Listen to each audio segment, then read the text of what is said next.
Mall of America. For more than 30 years, it has been a retail leader and an international destination, and it remains the largest mall in the U.S.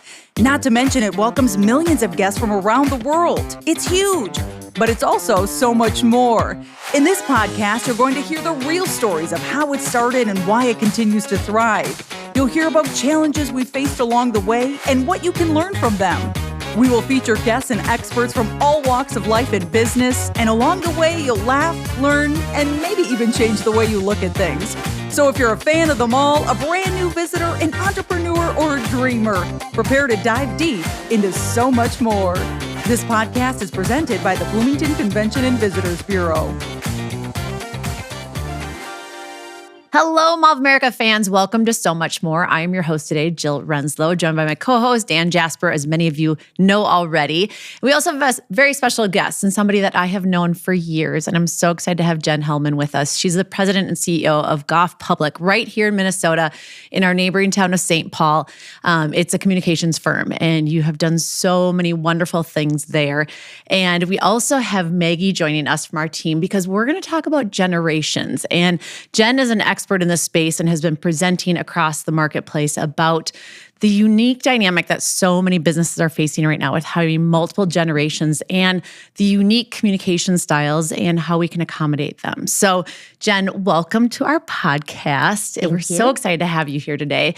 So before we jump into the generational conversation, talk to us about who you are, where you come from, your story about Goff, because like me, you've grown up in your organization. So we'd love to hear about your story. Of course. I know you and I are both, I think, very unusual for our generation in that we started at the jobs that we are in today, which has been a long time coming. I'm at 26 years at Goff Public.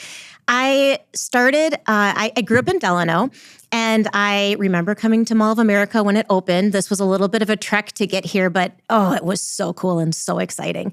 And then I went to school in Northfield, so I didn't go too far away, and shout out to St. Olaf.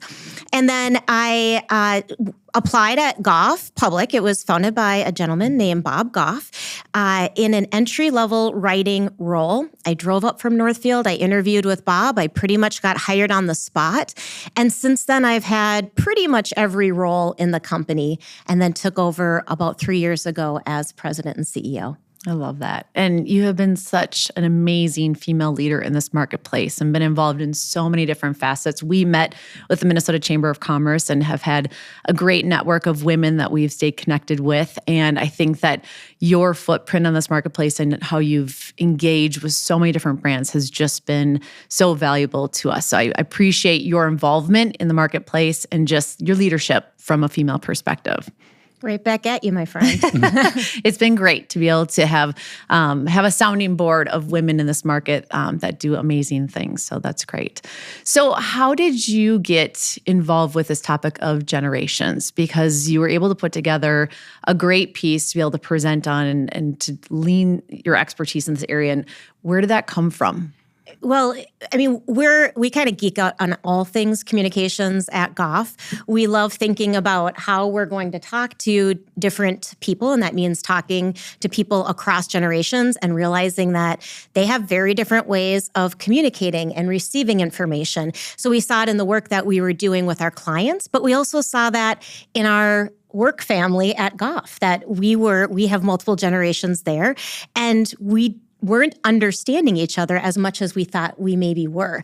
So I was asked to keynote the 50th anniversary of DARTS, which is this wonderful nonprofit in the Twin Cities that helps people who are aging and their caregivers.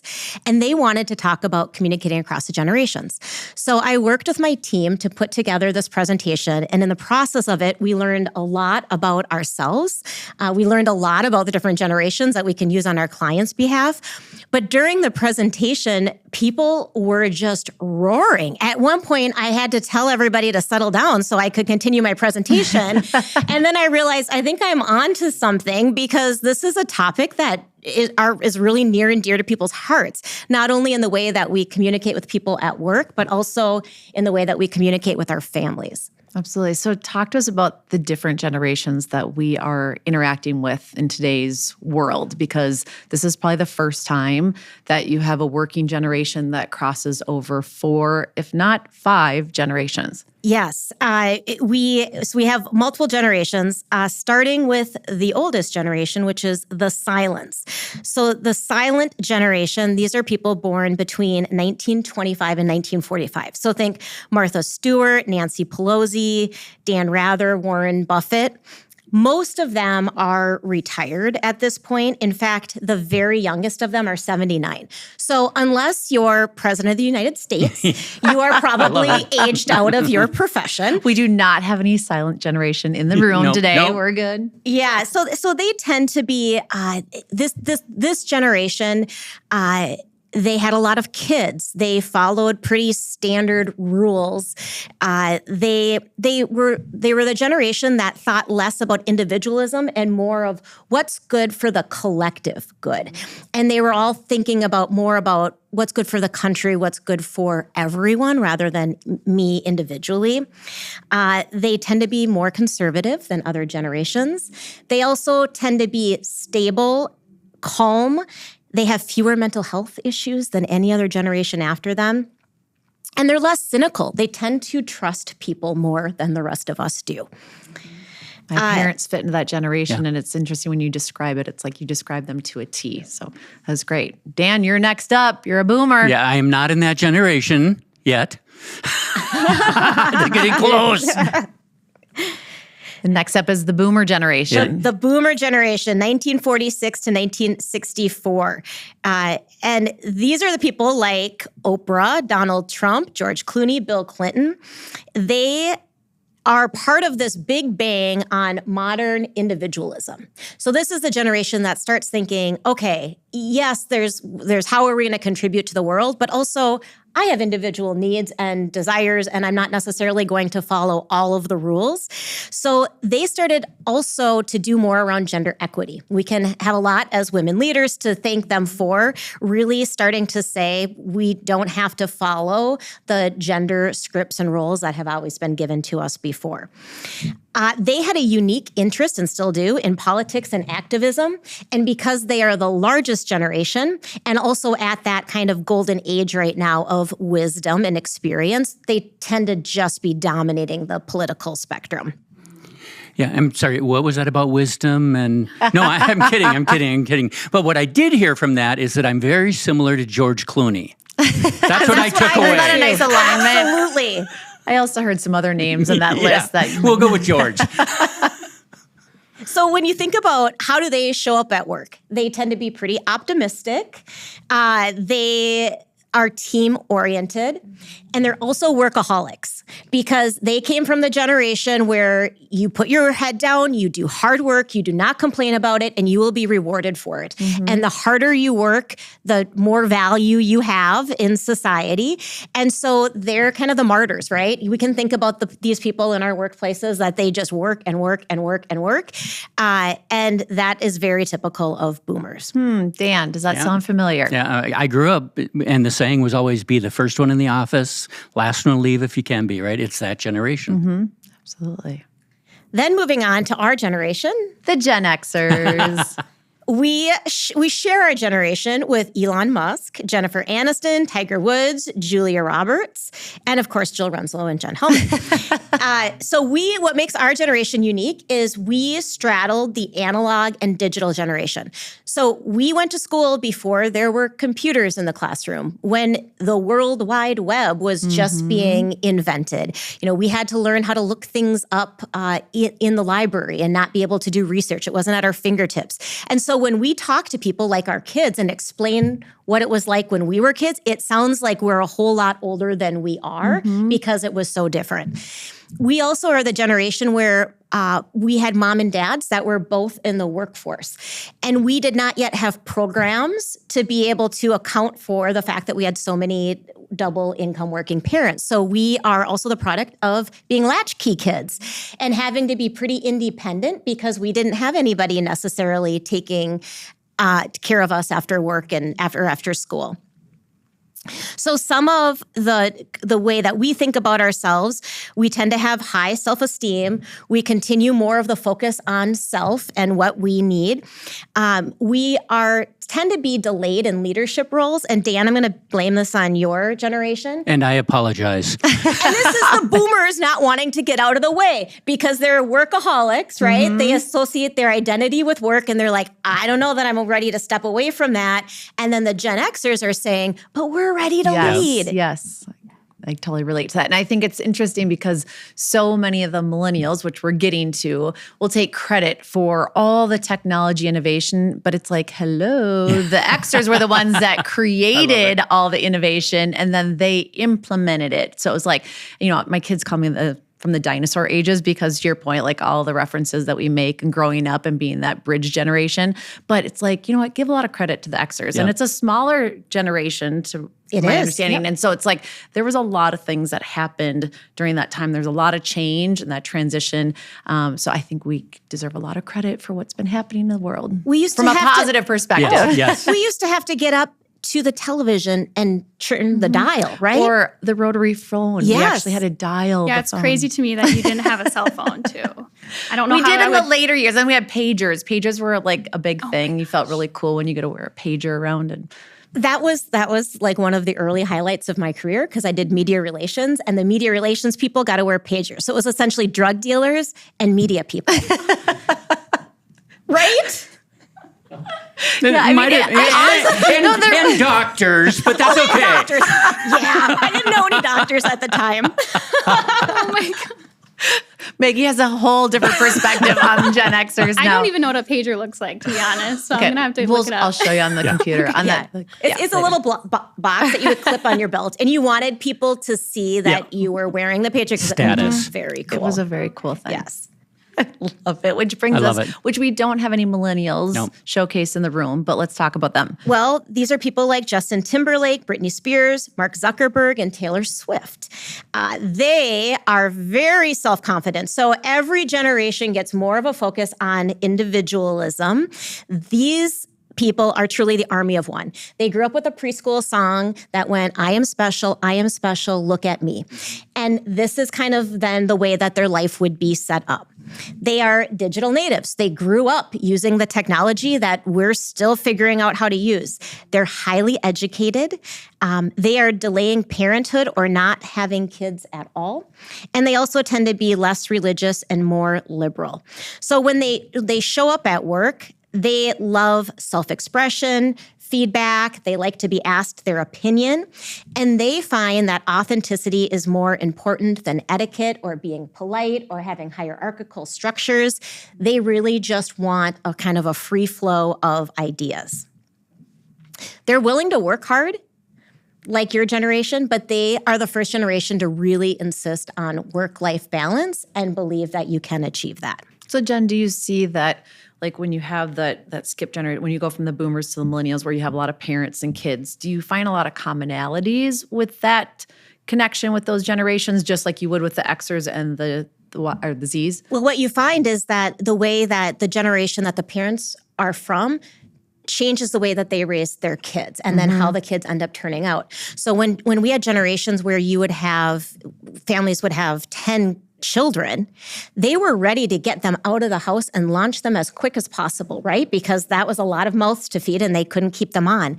Now, when people are choosing to have very small families, that's the reason that we're delaying adulthood longer because we can pour all of our resources into that one child. And so they're delaying growing up longer. So this would be the Gen Z generation. 25-year-olds and younger, 50% of them still live at home.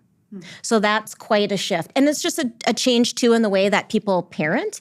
It's more of a friendship collaboration rather than, you feel like you're getting in trouble and need to get out of the house. So you're saying my college students will be living at home for a while? Yes, you can expect them back. Okay. Oh, yeah. I will prepare accordingly. So Gen Z, Suni Lee, Olivia Rodrigo, Simone Biles, Billie Eilish. And Maggie. And Maggie, yeah.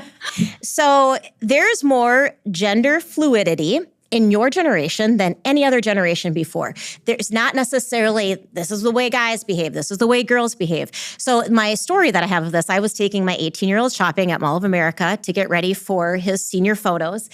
And we were noticing that male and female clothing styles really don't look that much different anymore. And he had bought a pair of pants and really wanted kind of like a good, thick sweater to wear. No sweaters were showing up in any of the men's stores. So he's like, let's go to Aritzia. I love the stuff there. And so we go into Aritzia and it's, packed with women, but there's also men shopping there because it just doesn't matter anymore. And I love that part of this generation. They're just a lot more free to really be themselves. Yeah, and it's an interesting observation because we do have a lot of brands that are merging those gender lines and being very forthcoming with that and be able to market it in that way as far as to really welcome that generation in that is looking for that fluidity in their gender, their appearance as far as what they're looking at for apparel. So it's very interesting that you have that observation. They also really value physical and emotional safety. And before we start saying, well, this generation is soft, this generation is tough because they have had to grow up knowing that every single day they go to school, they could get shot. All of our generations, we never even could conceive of that. We had tornado drills, right? And you maybe had, drills to protect us from the Russians, right? I did. Right? Get under the desks. That's going to stop it. That's going to save us. And cover your neck, right? Yep. This is also the generation where we grew up watching movies about pandemics and thinking, well, that could never really happen. It's fiction. Your generation saw the entire world get shut down for 2 years. And so this generation is saying, it's okay that we see this play out on college campuses.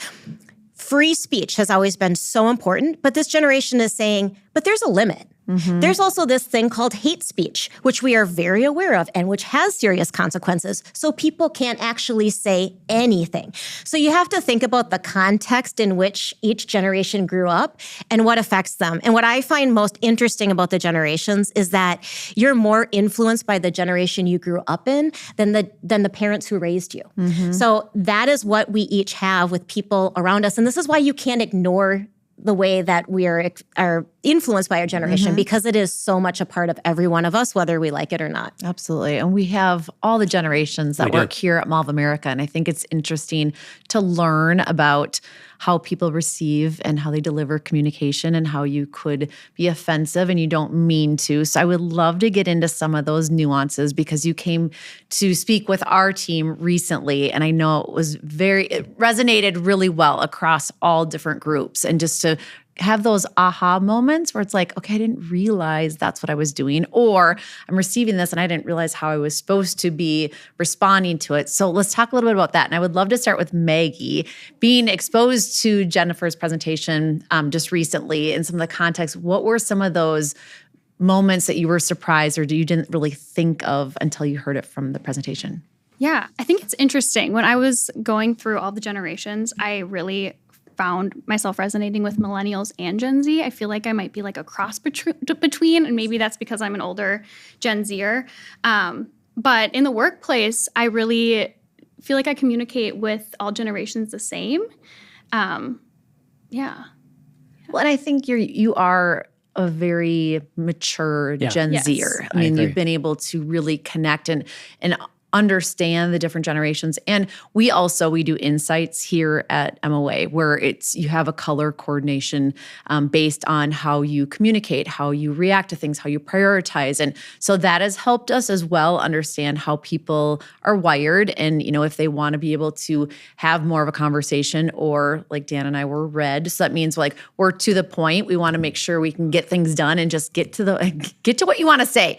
So understanding people's colors, understanding their generational differences, I think is really helpful and impactful in the workplace to be more efficient and be more meaningful in how you get things done. Dan, did you have something to share? Yeah, I had two observations. One that I had found out about a week before you gave your presentation. My son texts me a lot. He's almost 39, and I have a typical response of giving a thumbs up. to whatever he sends, right? In my mind, that's an answer for everything. And at one point he said, what does that mean? Are you saying, yes, you're going to do this? Are you acknowledging you received it? You're telling me you're alive? What is this about, right? So we actually had a fun conversation about that. And I went, oh, okay. In my mind, I was just being affirming, right? And it was a wonderful way to hear how he perceives that. But in the office, I had a really interesting thing. This happened a couple of months ago where I was talking to one of our younger millennial type team members, and I was asking if they had connected with somebody, and they responded that I sent an email like a week earlier. And what's followed up? Well, nothing. They haven't gotten back to me. And I just went, come with me. And we walked down. It was someone else in the office, right? So we just walked down and said, how about this, right? But it didn't really dawn on them. They were like, I've sent my communication. I'm waiting for a response. So I thought it was really interesting, because we'll just walk into someone's office and say, hey, let's just get talk it done. about this, right? And that's what drove us crazy during the pandemic, because everything was on Teams or everything was on Zoom. And it was like, I just want to have a quick conversation with somebody and just tackle the problem, or have, just put an end to it, versus setting up a time to get somebody on the call. And it just drove me crazy. So I couldn't wait to get back, because those conversations that you had pre and post meeting and those quick walk-bys, you just got things done. And that interaction was so important to me. But you have to respect that not everybody is wired the same way. Well, and that's true. And when you're saying, I just want to get things done, I want to be concise, that is Gen X. We do not like to use extra words. Yep. We go ahead and start our email with, why waste time with, hello, how are you? How's your day going? That's already too many words. That's already too many seconds in my day. So we tend to just get right into it. We give a little thanks, period. Your generation is saying, why are you so mad? Like, why can't you just say, daughter, hi, the punctuation, the period after like, okay, period, it scares me. I feel like you're upset with me if you say that. I don't know why. That is so funny, because my daughter, if I do respond on text, if I use punctuation, she's like, Mom, that's so formal. That's mean. Like, you have to soften up. And I'm like, I'm just being complete. Like, it drives me crazy when you don't complete your sentences or you don't use punctuation. No. So it is good to have that dialogue, because what I intended was not meant to, how it was received. And so it's definitely important to have those conversations. I've also had to switch the way that I communicate, versus when I'm texting my friends, I text a bunch of different messages. So I'll send like 10 texts at a time. But at work, I have to just send just one text message, and that's it. Thank you. Yeah. I appreciate Anything that comes to my head, I just text send. So that's a difference. Well, and I think where you're going is you think that that's the way that you receive information. That's how others would appreciate it. And so this is what this opened a whole can of worms at Goff. And I think it is for all these conversations we're having, because it's the first time you go, oh, wait a minute. Me saying thanks, period, I truly mean thank you. That's really great. Mm-hmm. I'm glad you're helping me out. But my younger employees are saying, why doesn't she appreciate me? And so it's good to recognize that everybody receives things in a different way, even if it just seems so natural and normal to you. So what are some of the other takeaways, Jen, that the different generations do or they don't do through communication that would be interesting to our viewers and listeners? Well, some of the tips are around knowing that how powerful communication is. Good communication. We want to make sure that we're not just spewing data and information to people, but we're actually making a connection that matters in our families, that matters with our colleagues. And so we need to think about breaking down those barriers. And it's really fun to kind of talk about the different generations and how we're different and, how one might seem better than the other, but ultimately we're just different.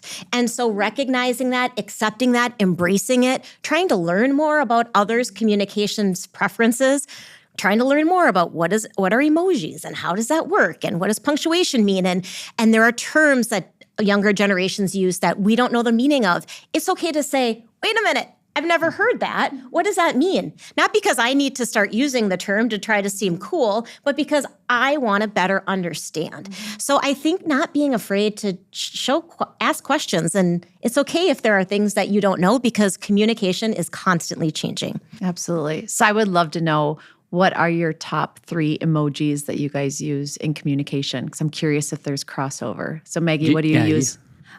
So I use the crying face emoji a lot, but not when I'm sad. I just use it a lot.